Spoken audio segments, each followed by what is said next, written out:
not a new start, but in a way breaking up again with a new album. I Want It All Back, trying new musical territories in a way.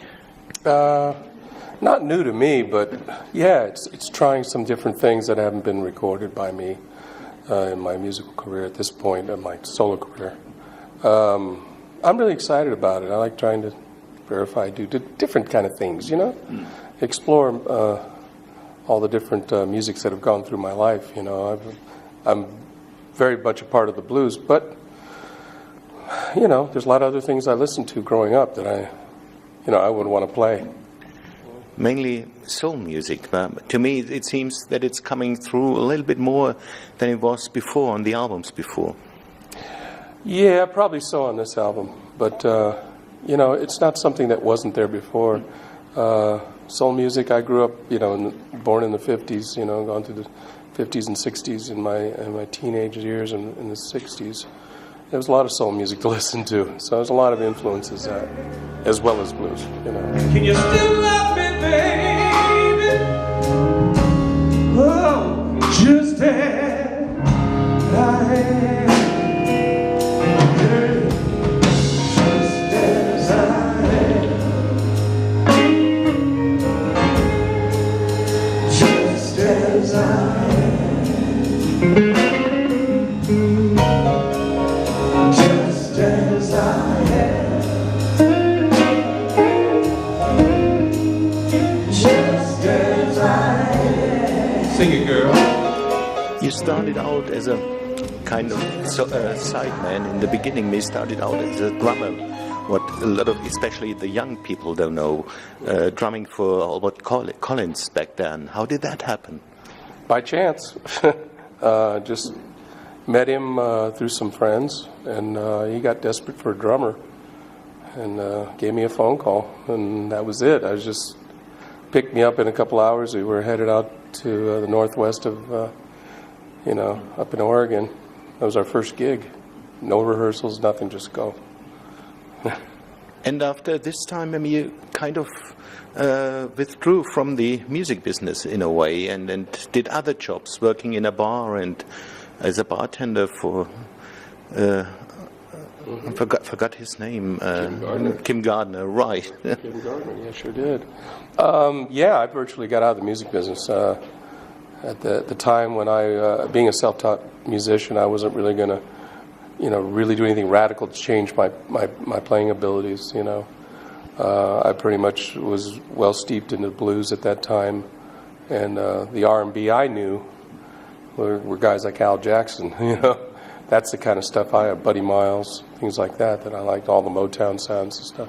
That stuff I was into, and that stuff I was able to play, but when it came to disco and funk and all that stuff, I wasn't that sophisticated a drummer to do that kind of stuff. So for me, it was pretty much over. So I got out of the business.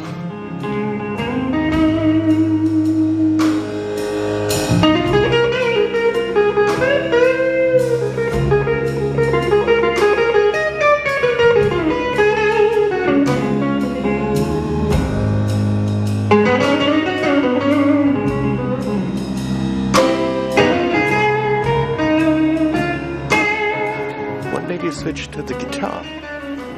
Well, then again, right there, it wasn't a conscious attempt to be a guitar player.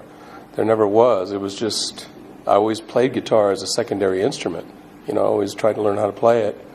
And never ever thought of it as seriously as a job.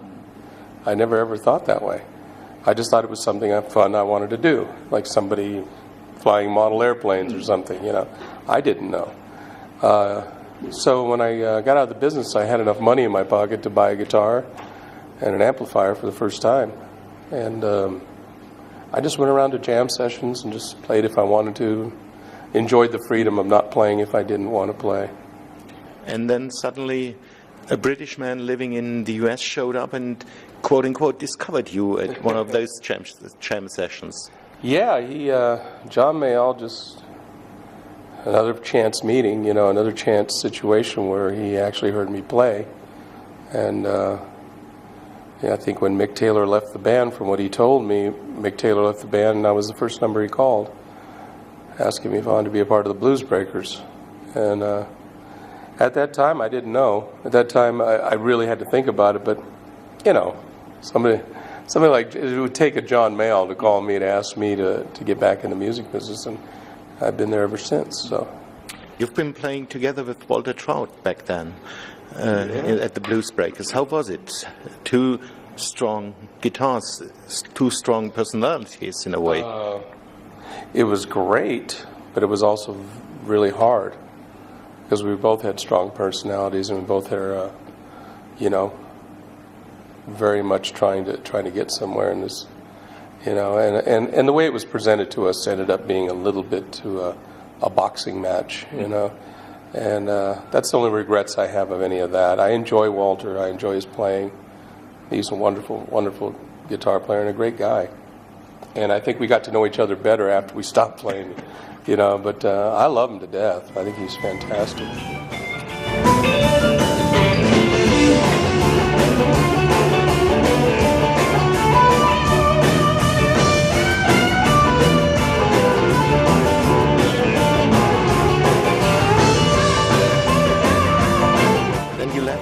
The Blues Breakers started your solo career. I guess you had learned a lot by Albert and by John as band leaders to be able to run your own band. Yeah, I didn't really. That's another thing I didn't really think about until you actually get involved with running your own band. All these things start coming back to you. You start remembering the lessons that you learned that you didn't even know you had learned. You know, being with John, being with Albert Collins.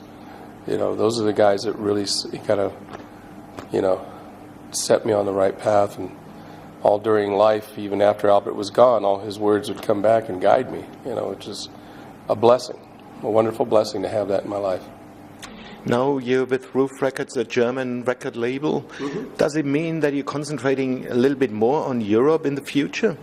Absolutely. That's the intention. Is I've been wanting to get over to Europe again. It's been a long time. I mean, the only sporadic European stuff here and there since I left John Mayall. John Mayall, we'd be here 2-3 times a year.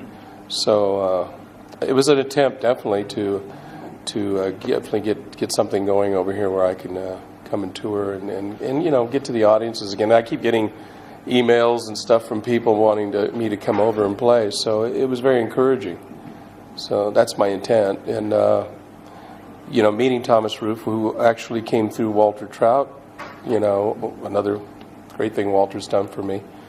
And, you know, I like the way he thought of things and the way he let me go about being me and playing the music I want to play, you know, which I like him for that.